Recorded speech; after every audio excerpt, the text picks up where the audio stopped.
Wubba lubba dub dub motherfuckers. What is going on, everyone? It is I, everyone's favorite jack of all trades, with the foul mouth, Commodore Urban, and welcome back to another awesome fucking video. And today, no, this is not an update to the Prinz Eugen build. I wish it was, but I do have the Prinz Eugen being shown here. The last part I did on the Prinz Eugen build was part 4, where I worked on the superstructure, but no, this something to do with the Prinz Eugen. So, and fucking before I begin with the shit, I just want to give a big shout out to all of you guys, all of my viewers and all my subscribers for sticking around watching this shit. That's the reason why I fucking do it's for you guys. So yeah. Anyway, right here is the Prinz Eugen as she sits now. You know, the last part, like I said, part 4, we dealt with building up all the components that build up the superstructure of the ship. Sadly, it will be a little while before we will be able to get anything for this model to keep continuing on building it. That's fucking sad, but whatever. Anyway, we're doing a book review though. This is a book that is about the ship. Little orange book. See, just a little orange book. And the title of this little orange book is The Story of the Prinz Eugen by Fritz Otto Busch. Translated from the German by Eleanor Brockett. It's illustrated by Robert Hale of London. Now, the original book was published in Germany in 1958. The first publication of this book in English is 60. This is the 1976 reprint, even though it says it's 1960, but that's bullshit. See, printed and bound in Great Britain. As you can see, there's all the contents about this book. Pretty nice little book. List of illustrations and acknowledgments for the illustrations. And finally, the foreword. And mind you, this book, the gentleman who wrote this book, Fritz Otto Busch, he was a Corvettan captain in the Kriegsmarine, which he's retired. And I actually had to look up what the hell a Corvettan captain was in my book, Hitler's Navy. And a Corvettan captain just translates to commander. So he was a commander in the Kriegsmarine. And it says here, it is a pleasure to write about a ship which one has known and loved. The author was twice posted to the Prinz Eugen, once in 1941 under Captain Helmuth Brinkmann, and again in 1943 under Captain Hans-Erich Voss. The ship and her company inevitably won the hearts of all who sailed with them.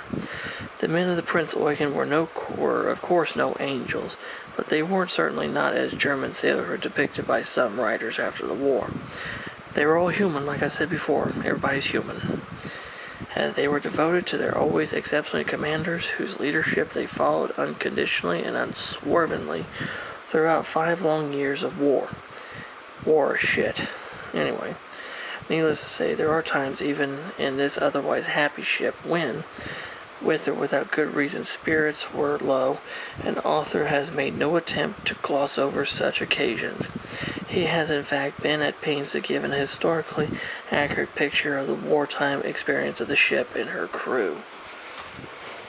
And of course he gives a really big thank you to Paul Schmallenbach, who was another crew member on the ship, and he dedicates this book to all the members of the ship's crew, the captains, officers, and men who went to sea in this beautiful ship. So, basically, it's the story of the Prinz Eugen, and it's very, very detailed, and it goes through multiple different parts of the story of the Prinz Eugen. It goes through the actual christening, a very short bit on the christening and the entering of service of the prince. And then we jump right into Operation Rhinebung, or exercise right when she sorted with the Bismarck.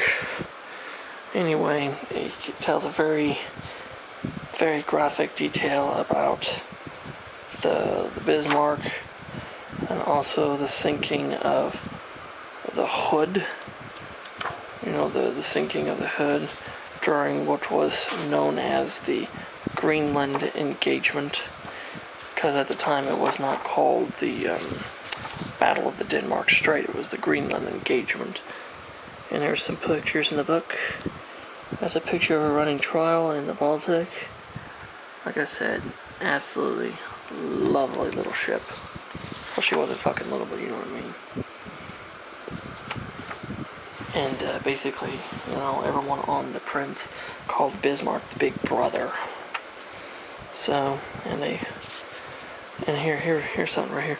The clouds of smoke from where the hood had gone down disappeared to the left of the field of vision.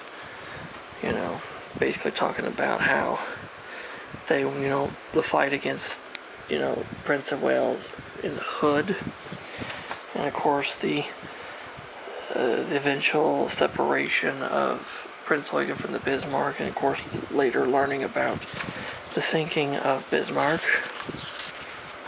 And of course, there's some more pictures. There's actually quite a few nice pictures in this book. And of course we learn about the infamous Channel Dash, which happened in the 13th of February 42, which was known as Operation Cerberus, which was the code name for the Kriegsmarine, and the code name for the Luftwaffe was Operation Thunderbolt, which I believe it's one of the chapter names in this book. Yeah, right here, Cerberus and Thunderbolt. That's the code name, and for the Kriegsmarine, that was the code name given from the Luftwaffe. The Luftwaffe. Hard to say there. See? The infamous Channel breakthrough, which, out of all the ships that sailed, the Prinz Eugen was the only one that was not touched. Until a little bit later on. See? Pictures of her during their Channel Dash. Anyway. And of course, you also hear about when she was in the Norwegian fjords, the British submarine Trident, which sent a torpedo into her ass in and her whole stern collapsed. She had no stern for a long time. They had to rebuild a new stern.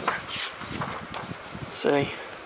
That was repair work to keep her afloat, and she had to be steered by pure human muscle.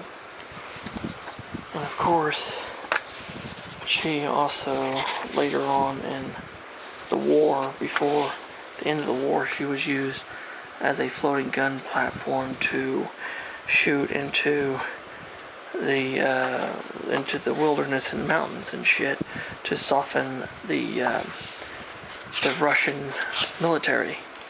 Yeah, she fired at the Russian military with her 8-inch guns. And of course, one of the last horrible incidences was her ramming the 6,000-ton light cruiser Leipzig in heavy, dense fog. It literally took only 2 weeks to repair this shit. From this, back to that shit again.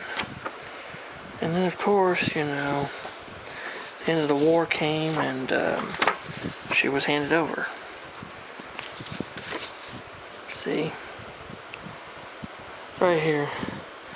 I'll read this little bit here to you. It says right here, the Prinz Eugen was taken over to America in December of 1946. She was one of a large number of ships used for observation purposes in the atomic bomb trials on Bikini Atoll. On the occasion of the first trial, the paint on the outside of the ship turned towards the explosion was completely burned away. After the second trial, the ship remained so radioactive that she couldn't be boarded only under special precautionary regulations. Then the rot set in. The numerous underwater fittings worked loose and were no longer watertight. The seawater came flooding in, and the after part of the ship threatened to submerge. She was therefore moved and placed with her stern resting upon a coral reef of the neighboring lagoon of Kawachiela, whatever. In the course of time, however, water also penetrated the bows.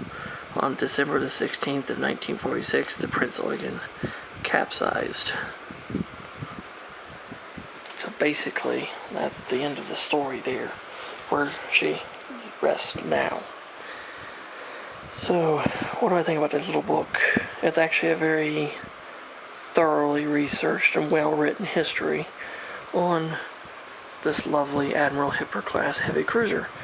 And it was written by a gentleman who was an active member of the ship's crew, not once, but twice. So if anybody could write a really amazing book on any ship, it's somebody who served aboard that ship. And I absolutely fucking thought it was a fantastic book. It really gave me a lot of insight into the history of this very lovely, deadly little heavy cruiser. But like I said, again, guys, the book is called The Story of the Prinz Eugen by Fritz Otto Busch. And this is the American version, the English version by Robert Hill of London. So there you go. That is what I think about this book. It's an amazing book. 5 stars, 2 fucking thumbs up. So there you go. Hope you guys enjoyed this book review about this amazing warship. If you have any questions or comments about anything, leave them in the fucking comment section below and I'll get back with you. If you're new to the channel, love the shit I do, hit that fucking subscribe button, hit that damn notification bell, never miss another video ever again, and become a member of the Commoner's crew and be fucking awesome. Let's get to 1,000 subscribers before the end of the year. That'd be fucking amazing, guys. Let's try that. So until next time, this is Commodore Urban saying that smooth seas and clear skies. Happy sailing with all of you. God bless you all. Jesus and God both love you very much. And until next time, I'll catch you on a warm trade wind where anyone knows. And let's go, Brandon. Fuck Joe Biden, so yay.